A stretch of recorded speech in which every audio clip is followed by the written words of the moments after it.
నమస్తే welcome to D news ముందుగా headlines రాష్ట్రంలో వర్షాలు వరద ముంపు ప్రాంతాల్లో ముందస్తు రక్షణ చర్యలు చేపట్టాలని రాష్ట్ర హోంమంత్రి అనిత అధికారులకు ఆదేశం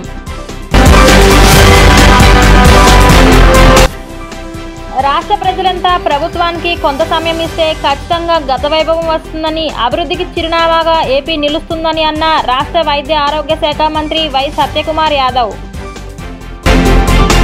పోలవరం ప్రాజెక్టు నిర్మాణం గత వైసీపీ ప్రభుత్వ హయాంలో కుంటుపడిందని అన్న సీఎం నారా చంద్రబాబు నాయుడు.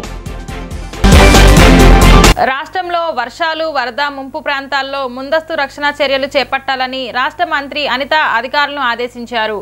శుక్రవారం ఆమె తన క్యాంప్ కార్యాలయంలో 8 జిల్లాల కలెక్టర్ డిఆర్ఓలతో వీడియో కాన్ఫరెన్స్ నిర్వహించి ముప్పు ప్రాంతాల్లో చేపట్టాల్సిన చర్యలపై పలు సూచనలు చేశారు. అనంతరం ఏపీ ఎమర్జెన్సీ అలర్ట్ సెంటర్ను అనిత పరిశీలించారు. ఈ సందర్భంగా అలర్ట్ సెంటర్ విధులను అక్కడి అధికారులు ఆమెకు వివరించారు.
అందరికీ నమస్కారం.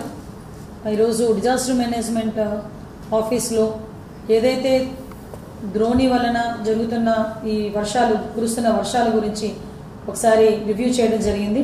ఎస్పెషల్లీ అల్లూరు జిల్లాతో పాటు ఈస్ట్ వెస్ట్ అదేవిధంగా శ్రీకాకుళం విజయనగరం అందరూ డిఆర్ఓస్ డిపిఎంస్తో కలిపి ఈరోజు ఆఫీస్లో కూర్చొని వీడియో కాన్ఫరెన్స్ పెట్టడం జరిగింది. ఎస్పెషల్లీ ఈరోజు అల్లూరు జిల్లా నుంచి కలెక్టర్ గారు కూడా అటెండ్ అవ్వడం జరిగింది. ఏదైతే అల్లూరు జిల్లాలోని దేవీపట్నం దగ్గర పైనుంచి వచ్చిన ఫ్లడ్స్ వల్ల గోదావరి ఇంచుమించుగా అంటే ఎల్లో రేంజ్ దాటి ఒకసారి వరదలు అనేవి వచ్చినాయి అని చెప్పి మాకు ఇన్ఫర్మేషన్ రావడం, ఆ చుట్టుపక్కల గ్రామాలు కూడా ముంపుకు గురయ్యే ప్రమాదం ఉంది కాబట్టి ముందస్తు చర్యలు తీసుకోవడానికి అక్కడున్న ఆరోగ్య సిబ్బందికి కానీ అదేవిధంగా స్కూల్ వాళ్ళకి కానీ ఎడ్యుకేషన్ డిపార్ట్మెంట్ వాళ్ళకి కానీ హెల్త్ డిపార్ట్మెంట్ వాళ్ళకి కానీ రెవెన్యూ డిపార్ట్మెంట్ పోలీస్ డిపార్ట్మెంట్ వీళ్ళందరినీ కూడా అలర్ట్ చేయడానికి అట్ ద సేమ్ టైం ఎక్కడ కూడా బ్రాడ్కాస్ట్ కూడా చాలా క్లియర్గా ఎప్పటికెప్పుడు మన డిజాస్టర్ మేనేజ్మెంట్ నుంచి ప్రజలందరికీ కూడా అందడం కూడా జరుగుతుంది. ఎక్కడ కూడా ఏ ఇబ్బంది లేకుండా చూసుకోవాల్సిన బాధ్యత తీసుకోవాలని 6 జిల్లాల తాలూకా డిఆర్ఓస్కి డిపిఎంస్కి కూడా ఇన్స్ట్రక్షన్స్ ఇవ్వడం జరిగింది. ఎక్కడైనా ఏదైనా ఇన్ఫర్మేషన్ వచ్చినా ఎక్కడైనా ఏదైనా విపత్తు కలిగినా ఎస్పెషల్లీ వాళ్ళందరికీ కూడా ఒక టోల్ ఫ్రీ నెంబర్ కూడా శ్రీకాకుళం జిల్లా అల్లూరు జిల్లా నుంచి ఒక టోల్ ఫ్రీ నెంబర్ కూడా ఇవ్వడం జరిగింది. ఎవరికైనా ఏమైనా ఇబ్బంది కలిగినా లేకపోతే వరదలు వచ్చి ఎవరైనా ఇబ్బందులకు గురైనా డెఫినెట్గా టోల్ ఫ్రీ నెంబర్కి కనుక కాంటాక్ట్ చేస్తే గవర్నమెంట్ దగ్గర నుంచి వచ్చే సహాయ సహకారాలు అందరికీ అందుతాయని మీ అందరికీ కూడా తెలియజేసుకుంటూ అందరూ కలెక్టర్స్ దగ్గర నుంచి అందరూ కూడా డిపిఎంస్ డిఆర్ఓస్ అందరూ కూడా అలర్ట్గా ఉండాలని మాత్రం కోరుకుంటున్నాను. Thank you. రాష్ట్ర ప్రజలంతా ప్రభుత్వానికి కొంత సమయం ఇస్తే ఖచ్చితంగా గత వైభవం వస్తుందని, అభివృద్ధికి చిరునామాగా ఏపీ నిలుస్తుందని రాష్ట్ర వైద్య ఆరోగ్య శాఖ మంత్రి వై సత్యకుమార్ యాదవ్ అన్నారు. ముఖ్యమంత్రిగా బాధ్యతలు స్వీకరించి 16 రోజులే అయిందన్నారు. గత ప్రభుత్వ హయాంలో రాష్ట్రాన్ని 20 తరాలకు కూడా సరిలేనంతగా నష్టం కలిగించారని, ఆ ఫలితాలు చాలా దారుణంగా కనిపిస్తున్నాయని ఆవేదన చెందారు. రాష్ట్రం మళ్లీ గాడిలో పడుతుందని చెప్పారు. విజయవాడ సిద్ధార్థ అకాడమీ ఆడిటోరియంలో ఏర్పాటు చేసిన 1975 జూన్ 25 నాటి ఎమర్జెన్సీ సమయంలో జరిగిన యథార్థ సంఘటనలపై అవగాహన సదస్సు కార్యక్రమానికి ముఖ్య అతిథిగా పాల్గొని ప్రసంగించారు. అత్యవసర సమయంలో వివిధ కారణాలతో అరెస్ట్ అయిన వారిని ఈ సందర్భంగా మంత్రి సత్యకుమార్ సత్కరించారు. అనంతరం ఆయన ప్రసంగించారు. ఏ రాష్ట్రంలో అయినా అత్యవసర పరిస్థితులు వచ్చినప్పుడు, రాజ్యాంగ ఉల్లంఘన జరిగినప్పుడు, ప్రజలకు తీవ్రమైన నష్టం వాటిల్లినప్పుడు వినియోగించాల్సిన ఆర్టికల్ 356ను దాదాపు 60 ఏళ్లు అధికారంలో ఉన్న కాంగ్రెస్ పార్టీ 115 సార్లు విధించి తమకు వ్యతిరేకంగా ఉన్న రాష్ట్ర ప్రభుత్వాలను కుప్పకూల్చిందన్నారు. ఎన్డీఏ ప్రభుత్వ హయాంలో ఎప్పుడూ ఆర్టికల్ 356ని విధించలేదని, ఆ పరిస్థితులు ఉన్నప్పటికీ ప్రజాస్వామ్య స్ఫూర్తిని అణువుగా వంటబట్టించుకున్న భాజపా ఆ విలువను కట్టుబడిందన్నారు. అత్యవసర పరిస్థితుల సమయంలో పత్రికా స్వేచ్ఛను పూర్తిగా హరించేశారని, కానీ ఈనాడు వంటి పత్రికలు ఎమర్జెన్సీకి వ్యతిరేకంగా పోరాడాయని అన్నారు. ఈనాడు వ్యవస్థాపకులు రామోజీరావు ప్రజల్ని చైతన్యపరచడంలో ఇంటిముఖం చూడకుండా, ఒత్తిళ్లకు తలొగ్గకుండా పనిచేశారని కొనియాడారు. చీకటి రోజులకు కారణమైన కాంగ్రెస్ రాజ్యాంగం గురించి మాట్లాడుతోందని విమర్శించారు. అత్యవసర కాలంలో ప్రజలు, ముఖ్యంగా రాష్ట్రీయ స్వయం సేవక్ సంఘ్ ఆధ్వర్యంలో దేశభక్తులు చేసిన పోరాటం రెండో స్వాతంత్ర పోరాటమని చెప్పడంలో ఎలాంటి సందేహం లేదన్నారు. మన రాష్ట్రంలో గత 5 ఏళ్లు అప్రకటిత ఎమర్జెన్సీలాగా పాలన సాగిందన్నారు. ప్రభుత్వ నిధులు దారి మళ్లింపు వద్ద నుంచి నోరెత్తిన వారిని జైల్లో పెట్టడమే సరిపోయిందన్నారు. తన శాఖ పరిధిలోనే 6,000 కోట్ల రూపాయల వరకు వైకాపా ప్రభుత్వం బకాయిలు చెల్లించలేదన్నారు. చేసినప్పుడే మనం ఎమర్జెన్సీ అనేది ఇంపోజ్ చేసి గవర్నమెంట్ చేయొచ్చు, కానీ అలా ఆ రోజున సుప్రీంకోర్టు కూడా తర్వాత ఛాలెంజ్ చేశారు, కానీ తర్వాత జడ్జిమెంట్ ఏమైందో నాకు తెలియదు. 75లో సత్యాగ్రహం చేసి జైలుకి వెళ్ళారు. సత్యాగ్రహం చేసి కొంతమంది అరెస్ట్ కాబట్టి కొంతమంది, మేమంతా కూడా సత్యాగ్రహం బ్యాక్ అంటే భారత్ మాతాకి జై, వందే మాత్రం అనేటువంటి నినాదాలు ఇచ్చి మేము ఆ రోజు సంఘం ఇచ్చినటువంటి పిలుపుని అనుసరించి మేమంతా కూడా సత్యాగ్రహం చేసి జైలుకి వెళ్ళాం. నా మీద అప్పుడు గవర్నర్ గారి మీద అటెంప్ట్ మర్డర్ కేసు అంటే సెక్షన్ 307, అలాగే సెక్షన్ 124A రాజద్రోహం కేసు, ఇలాంటి కేసులు పెట్టడం వల్ల నన్ను రాజమండ్రి సెంట్రల్ జైలుకి పంపించారు. ఎమర్జెన్సీ గురించి ఇవాళ ఎందుకు గుర్తు చేసుకోవాలి? పునాదులు మర్చిపోతే ప్రగతి ఉండదు అని అయినా అంటే మీసా కిందనో ఇతర కారణాల వల్ల అరెస్ట్ అయిన సత్యాగ్రహులు ఇక్కడ ఉన్నారు. ఆంజనేయులు గారు ఉన్నారు, టీవీ సత్యనారాయణ గారు ఉన్నారు, పూర్ణచంద్ర శర్మ గారు ఉన్నారు, పువ్వాడ మాలకొండే గారు ఉన్నారు. వారందరికీ కూడా చేతులెత్తి నమస్కరిస్తూ ఇవాళ ఈ కార్యక్రమానికి ఇచ్చేసిన సోదర సోదరీమణులందరికీ కూడా ధన్యవాదాలు తెలియజేస్తూ నమస్కారాలు తెలియజేస్తున్నా. ఈ మధ్య మనం వింటూ ఉన్నాం, ముఖ్యంగా మొన్న పార్లమెంట్ ఎన్నికల సందర్భంగా కొన్ని రాజకీయ పార్టీలు ఒక ప్రచారం చేశాయి. ఏపీకి జీవనాడిగా భావిస్తున్న పోలవరం ప్రాజెక్టు నిర్మాణం గత వైసీపీ ప్రభుత్వ హయాంలో కుంటుపడిన సంగతి తెలిసిందే. ఇటీవలే అధికారం చేపట్టిన ఎన్డీఏ కూటమి ప్రభుత్వం ప్రాజెక్టుకు సంబంధించిన పూర్తి వివరాలను బయటపెట్టింది.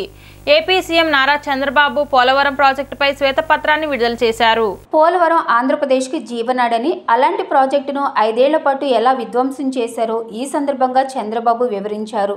టీడీపీ అధికారంలో ఉన్నప్పుడు పోలవరం పనులు ఒక యజ్ఞలా సాగాయని, అప్పట్లో ఉన్న సమస్యలను, సవాళ్లను అధిగమించి మరీ ముందుకు వెళ్లామని చంద్రబాబు గుర్తు చేశారు. ఒక్క రోజులోనే స్పిల్ ఛానల్లో 32,215 క్యూబిక్ మీటర్ల కాంక్రీట్ పనులు చేసి నాటి ప్రభుత్వం Guinness book of world record సాధించిందని చంద్రబాబు గుర్తు చేశారు. గత టీడీపీ ప్రభుత్వ హయాంలో అటు హెడ్ వర్క్ల పనులు చేస్తూనే ఎగువ దిగువ కాఫర్ డ్యాముల నిర్మాణం పనులు పూర్తి చేశామని చెప్పారు. ప్రాజెక్టులో కీలకమైన డయాఫ్రమ్ వాల్ నిర్మాణాన్ని రికార్డు సమయంలో 414 రోజుల్లో పూర్తి చేశామని చంద్రబాబు ప్రస్తావించారు.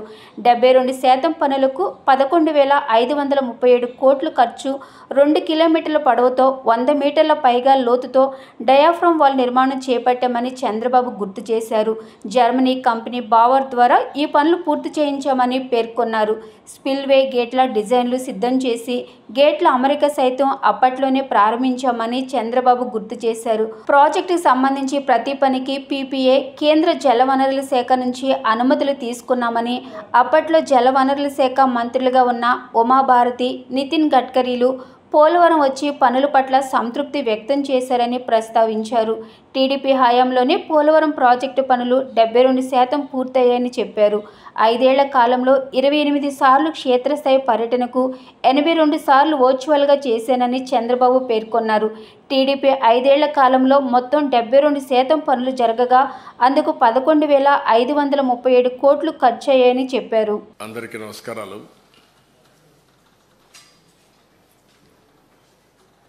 ఏదైతే ముఖ్యమంత్రిగా ప్రమాణ స్వీకారం చేసిన తర్వాత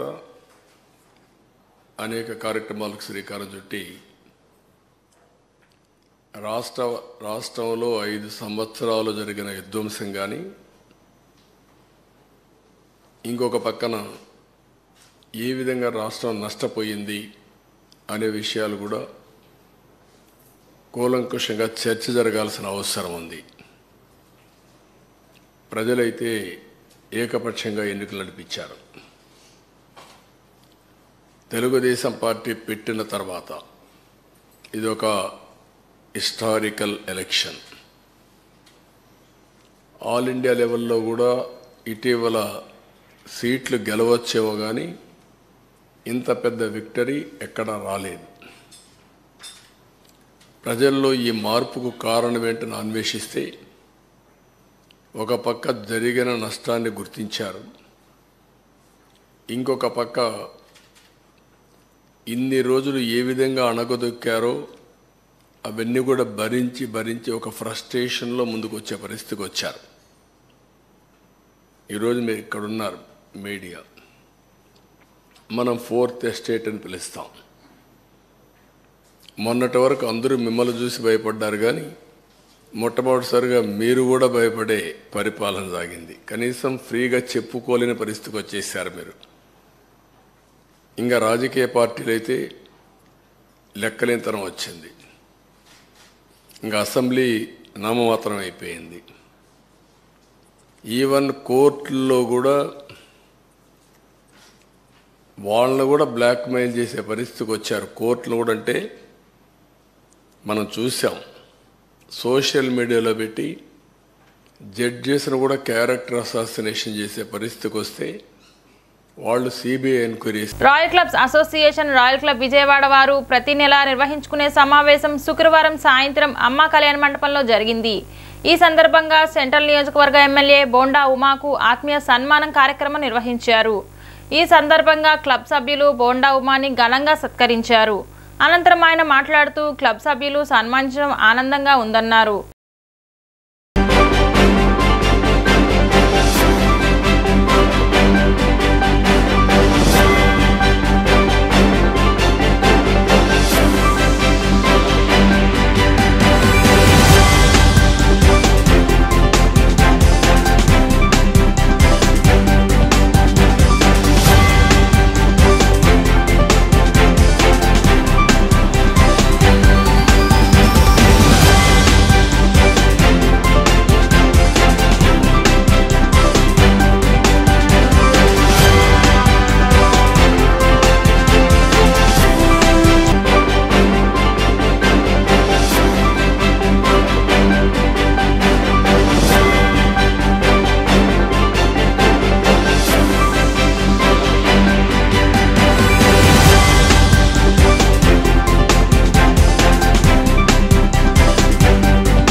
పంచాయతీరాజ్ ఇంజనీరింగ్ ఆర్డబ్ల్యూఎస్ అధికారులతో డిప్యూటీ సీఎం పవన్ కళ్యాణ్ సమీక్ష నిర్వహించారు. మంగళగిరిలోని తన నివాసంలో శుక్రవారం ఆయన అధికారులతో సమావేశమయ్యారు. వివిధ శాఖల్లో నిధుల వినియోగం చేపట్టిన పనులు, ప్రస్తుత పరిస్థితులపై పవన్ సమీక్ష నిర్వహించారు. ఈ సందర్భంగా అధికారులకు పవన్ కళ్యాణ్ పలు సూచనలు చేశారు. విధులు నిర్వర్తించేటప్పుడు బాధ్యతగా వ్యవహరించాలని కోరారు.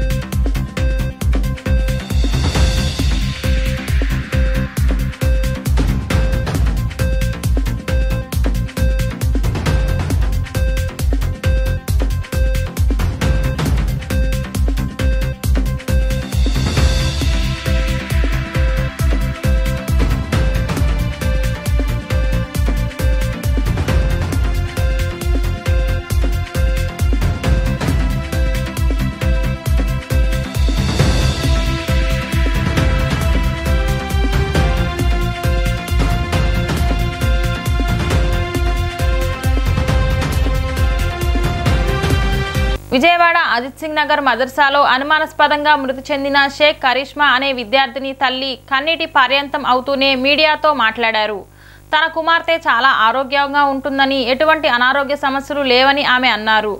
రాత్రి ఒంట్లో బాగోలేదని మదర్సా నిర్వాహకులు తెల్లవారుజామున ఆసుపత్రికి తీసుకొచ్చామని చెప్పి చనిపోయిందని చెప్పారని ఆవేదన వ్యక్తం చేశారు.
ముస్నూరు మండలం రమణక్కపేట గ్రామంలో బైక్పై ఇంటికి వెళ్తున్న ప్రొద్దుటూరు గణేష్ను వేగంగా వస్తున్న ట్రాక్టర్ శుక్రవారం రాత్రి ఢీకొట్టింది.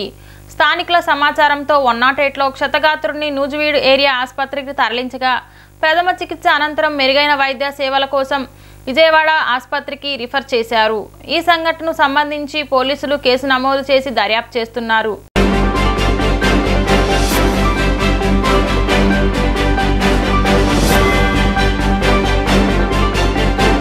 కార్పొరేట్ స్కూల్ కి దీటుగా ప్రభుత్వ పాఠశాలలు తయారు చేశామని సెంట్రల్ నియోజకవర్గం ఎమ్మెల్యే బోండా ఉమా అన్నారు. అనుభవజ్ఞులైన అధ్యాపకులు ప్రభుత్వ పాఠశాలలో ఉన్నారని చెప్పారు. అన్ని రకాల విద్యకు అండగా ఉండే ప్రభుత్వం తిరిగి అధికారంలోకి వచ్చినట్లు ఆయన స్పష్టం చేశారు.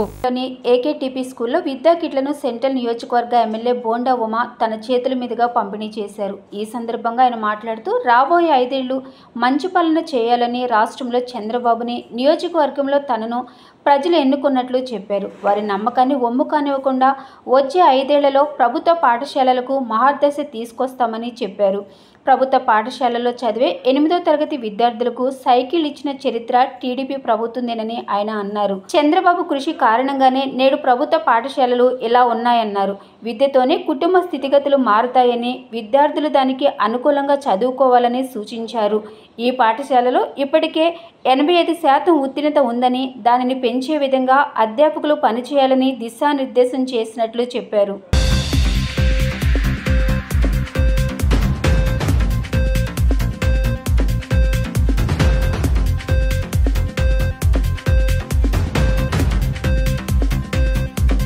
నూతన విద్యా సంవత్సరం ప్రారంభమైన సందర్భంగా ఆంధ్రప్రదేశ్ ముఖ్యమంత్రి నారా చంద్రబాబు నాయుడు గారు గవర్నమెంట్ స్కూల్లో చదివే పిల్లలందరికీ కూడా అన్ని రకాలుగా ప్రభుత్వం అండగా ఉండాలనే ఉద్దేశంతో ఈ రోజున స్కూల్ యూనిఫామ్సు, అలాగే పౌష్టికాహారం, మధ్యాహ్నం భోజనం, టెక్స్ట్ బుక్సు, అట్లాగే నోట్బుక్స్, షూసు అన్నీ కిట్టుగా ఏర్పాటు చేసి ఇవాళ అన్ని స్కూల్స్లో విద్యార్థులకు ఇవ్వడం జరుగుతూ ఉంది.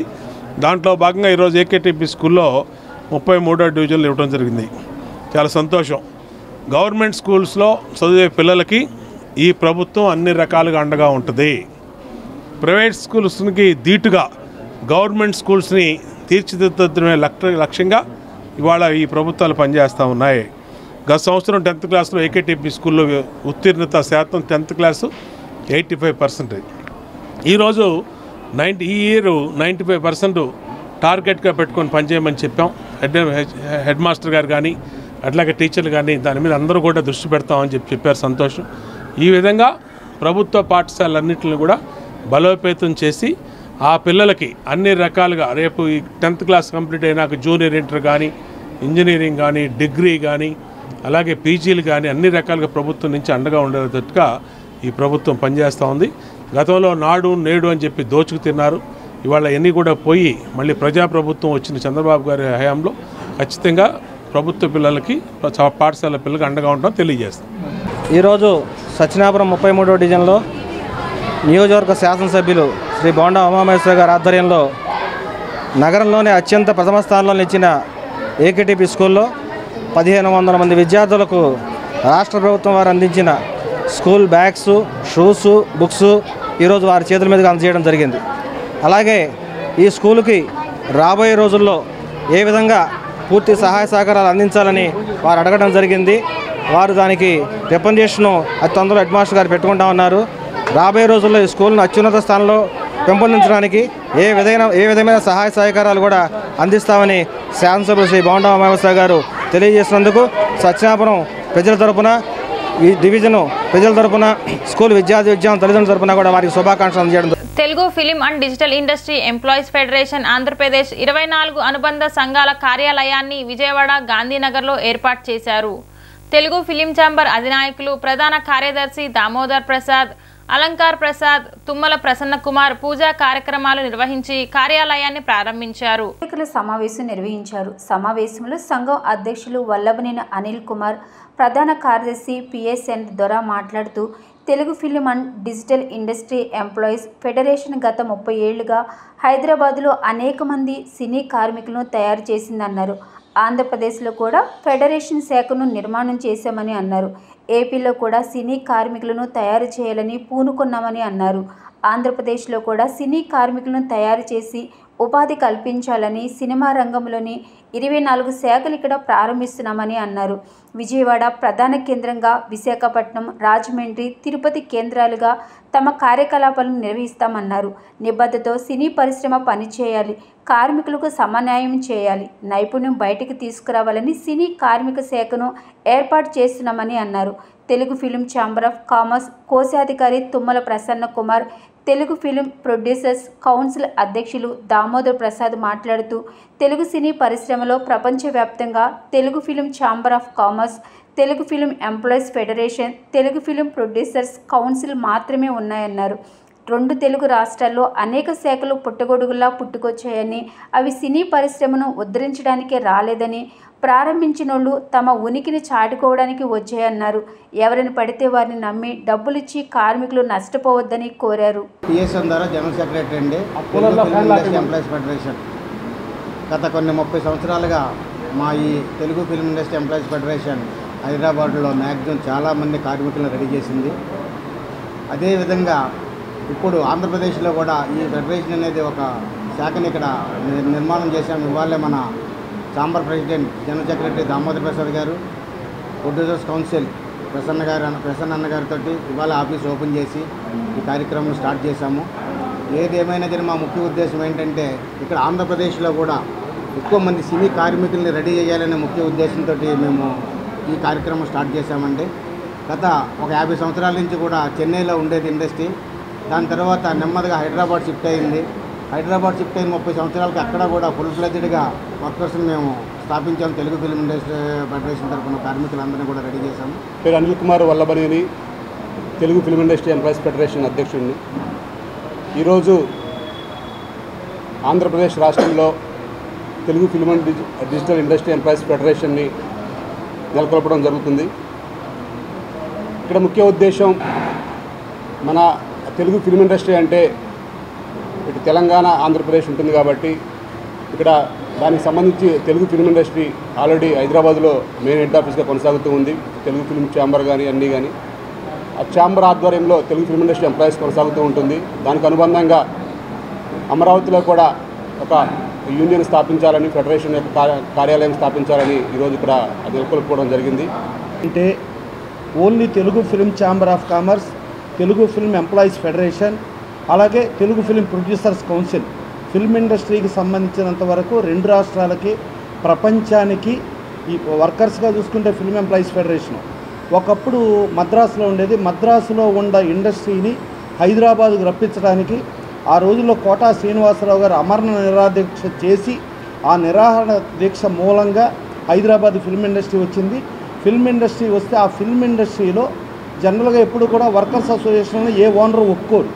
కానీ మన తెలుగు ఇండస్ట్రీలో కేవలం నిర్మాతలే ఈ తెలుగు ఫిల్మ్ ఎంప్లాయీస్ ఫెడరేషన్ని ఆ రోజు స్థాపించడం జరిగింది. గుడ్ ఆఫ్టర్నూన్ అండి. నేను KL Damodar Prasad, president of Telugu film producers council, secretary of Telugu film chamber of commerce అండి. ముందుగా తెలుగు ఫిల్మ్ ఎంప్లాయీస్ ఫెడరేషన్ వారికి బెస్ట్ విషెస్ అండి. ఇవాళ బ్రాంచ్ కార్యాలయం ఇక్కడ మొదలుపెట్టినందుకు. ఇది ఎప్పుడో జరగాల్సింది వీళ్ళందరూ చెప్పినట్టు, బట్ లేట్ అయినా కానీ ఒక మంచి టైంలో జరిగిందనేది నా భావన. ముందుగా వాళ్ళందరికీ, ప్రతి మెంబర్కి, ప్రతి యూనియన్ మెంబర్స్కి, ప్రతి రాష్ట్రంలో వివిధ విభాగాల్లో పనిచేస్తున్న స్కీమ్ వర్కర్స్, కాంట్రాక్ట్ అవుట్సోర్సింగ్ ఉద్యోగులు, పార్ట్ టైం డైలీ వేజ్ కార్మికుల పట్ల రాజకీయ వేధింపులు సరైన విధానం కాదని, ప్రస్తుతం పనిచేస్తున్న చిరు ఉద్యోగులను, కార్మికులను తొలగించి అధికార పార్టీకి సంబంధించిన వారిని నియమించడాన్ని ఏఐటియుసి రాష్ట్ర ప్రధాన కార్యదర్శి జి ఓబ్లేసు దుర్మార్గపు చర్యలుగా అభివర్ణించారు. చిరు ఉద్యోగులపై రాజకీయ వేధింపులు, తొలగింపులు ఆపాలని ముఖ్యమంత్రి చంద్రబాబు నాయుడుకి బహిరంగ విజ్ఞాపన చేశారు. క్లబ్లో ఏఐటియుసి రాష్ట్ర ప్రధాన కార్యదర్శి జి ఓబులేసు మీడియా సమావేశం నిర్వహించారు. ఈ సమావేశంలో మాట్లాడుతూ వివిధ జిల్లాల్లో అంగన్వాడీ, మధ్యాహ్న భోజన కార్మికులు, స్కూల్ ఆయాలు, మోడల్ స్కూల్స్, హాస్టల్ సిబ్బంది, విద్యుత్ కార్మికులను స్థానిక అధికార పార్టీ నాయకులు, ప్రజాప్రతినిధులు బెదిరించడం, బలవంతంగా రాజీనామాలు చేయించడం, విధులకు హాజరు కాకుండా అడ్డుకోవడం దుర్మార్గమని, గత ప్రభుత్వంలో వీరు ఉద్యోగాల్లో చేరారని, వీళ్లను తొలగించి అధికార పార్టీ వాళ్ళని నియమించుకోవడం అన్యాయమన్నారు.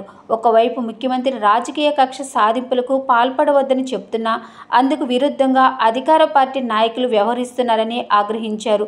గత వైసీపీ ప్రభుత్వం కూడా ఇలాంటి వైఖరి అవలంబించి భంగపడిందని, గత ప్రభుత్వ విధానానికి భిన్నమైన పాలన అందించాలని, చిరువేతన జీవుల ఉపాధిని దెబ్బతీయవద్దని ఆయన ప్రభుత్వానికి విజ్ఞప్తి చేశారు. అందరికీ నమస్కారం.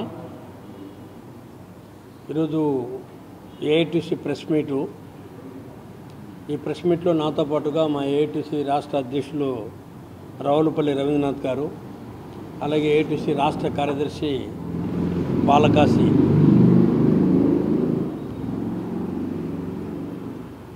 ప్రభుత్వాలు మారిపోయినాయి. కొత్త ప్రభుత్వం రాష్ట్రంలో నిన్న 12వ తారీఖున ప్రమాణ స్వీకారం చేసి అధికారంలోకి వచ్చింది. సరే, అధికారంలోకి రాగానే ఏదో గత ప్రభుత్వం ఇప్పుడు ప్రభుత్వంలోకి వచ్చినటువంటి ప్రతిపక్ష పార్టీ పైన, దాని నాయకులపైన కొన్ని దుందుడుకు చర్యలు, కక్ష సాధింపు చర్యలు తీసుకుంది. అది నిజమే. దాన్ని సభ్య సమాజం ఖండించింది. రాష్ట్రంలో ఓటర్స్ కూడా దాన్ని ఖండించారు, తిరస్కరించారు.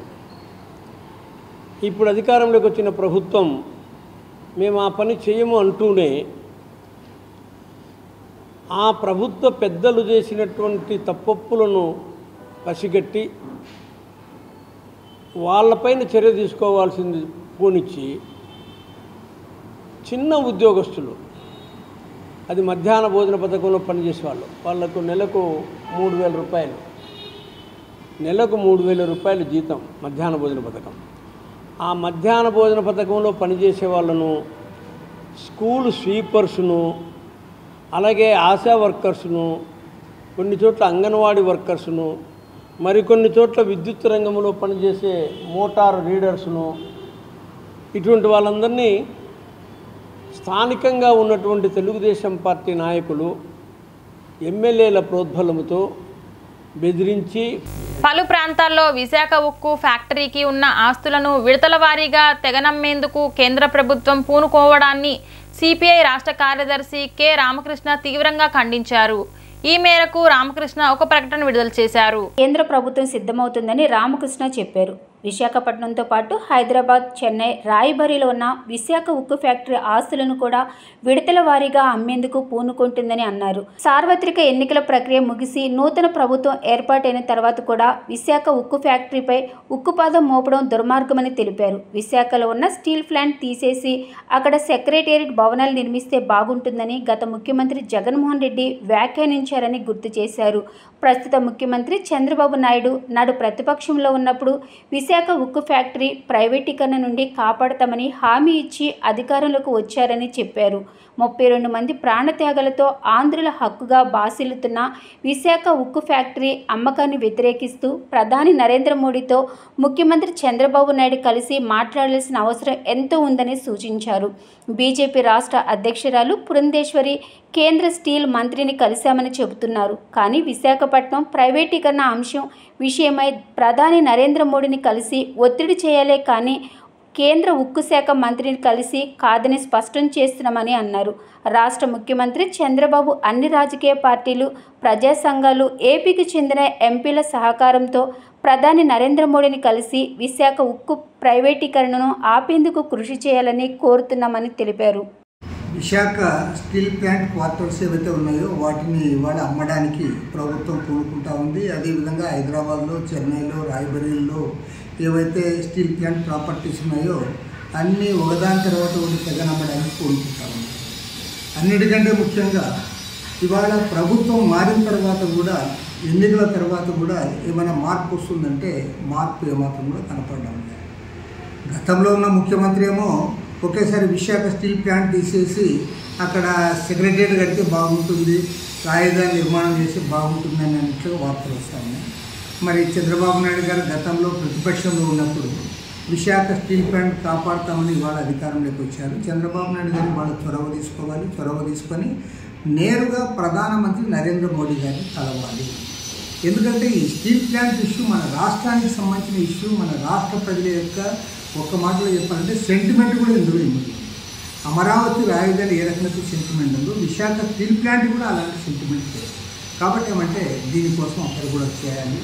మన బీజేపీ రాష్ట్ర అధ్యక్షుడు పురంధరేశ్వరి గారు స్టీల్ మినిస్టర్ కలిసామన్నారు. స్టీల్ మినిస్టర్ కాదు కలవాల్సింది, ప్రైమ్ మినిస్టర్ కలవాలని కోరుతాం. ఎందుకంటే ఇవాళ నిర్ణయం చేసేది ప్రైమ్ మినిస్టర్ అయితే స్టీల్ మినిస్టర్ ఏం చేస్తారు? కుమారస్వామి గారు ఏం చేయలేదు.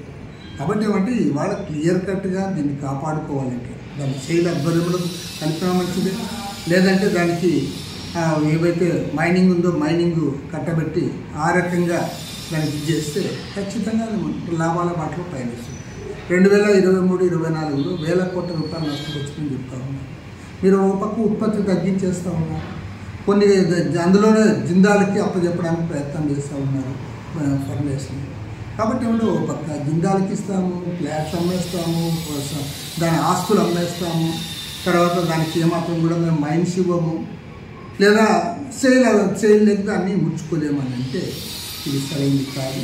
కాబట్టి ఏమంటే దీన్ని ఒక సీరియస్ అంశంగా తీసుకొని మన రాష్ట్ర ముఖ్యమంత్రి చంద్రబాబు నాయుడు గారు అన్ని పార్టీల సహకారంతో, ఎంపీల సహకారంతో ప్రభుత్వం పైన ప్రత్యేకించి ప్రైమ్ మినిస్టర్ని కలిసి ఈ ప్రైవేటీకరణ ఆపాలని కోరుతారు. బులెటిన్ ముగించే ముందు ముఖ్యాంశాలు మరొకసారి.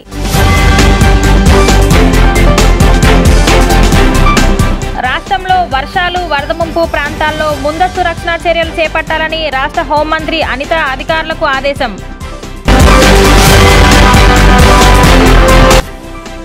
రాష్ట్ర ప్రజలంతా ప్రభుత్వానికి కొంత సమయం ఇస్తే ఖచ్చితంగా గత వైభవం వస్తుందని, అభివృద్ధికి చిరునామాగా ఏపీ నిలుస్తుందని అన్న రాష్ట్ర వైద్య ఆరోగ్య శాఖ మంత్రి వై సత్యకుమార్ యాదవ్.